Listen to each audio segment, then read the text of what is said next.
ಈ ಬೆಳವಣಿಗೆ ಹಿನ್ನೆಲೆಯಲ್ಲಿ ಇವತ್ತು ಕುಮಾರಸ್ವಾಮಿ ಅವರ ನಿವಾಸದ ಎದುರು ಭಾರೀ ಹೈಡ್ರಾಮಾನೇ ನಡೆಯಿತು.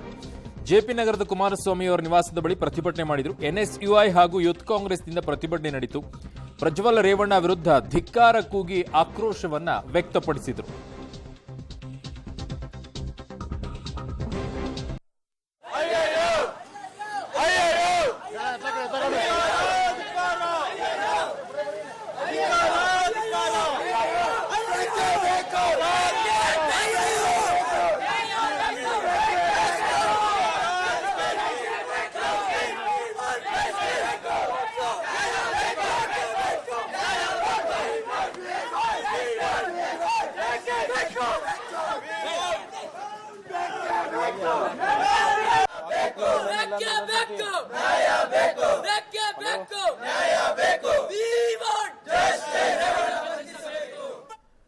ಕೇವಲ ಇಲ್ಲಷ್ಟೇ ಅಲ್ಲ, ರಾಜ್ಯಾದ್ಯಂತಲೂ ಕೂಡ ಇವತ್ತು ಪ್ರತಿಭಟನೆಗಳ ನಡೆದವು.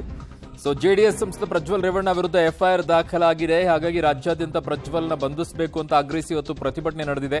ಬೆಂಗಳೂರು, ಹಾಸನ, ಹುಬ್ಬಳ್ಳಿ, ಚಿತ್ರದುರ್ಗದಲ್ಲೆಲ್ಲ ಪ್ರತಿಭಟನೆ ಮಾಡಿದ್ದಾರೆ.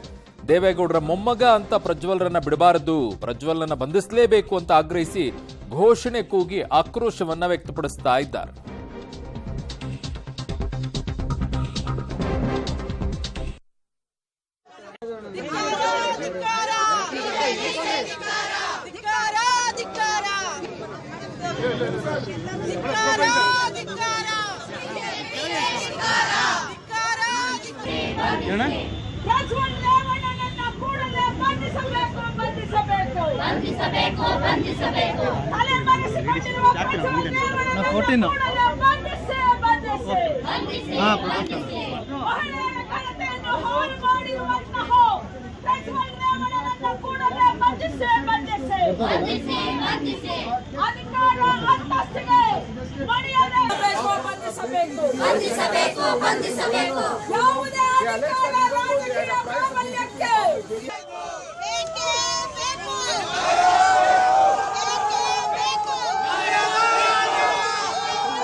ಸತತವಾಗಿ ಸೇವೆಯನ್ನ ಮಾಡಿ ತಮ್ಮದೇ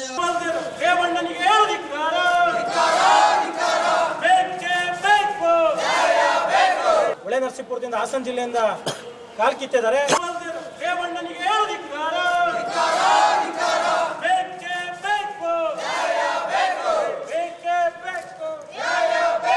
ಮಾಜಿ ಸಚಿವ ರೇವಣ್ಣನಿಗೆ ಧಿಕ್ಕಾರ. ಜೆಡಿಎಸ್ ಪಕ್ಷದ ರಾಷ್ಟ್ರೀಯ ಅಧ್ಯಕ್ಷರಿಗೆ ಧಿಕ್ಕಾರ.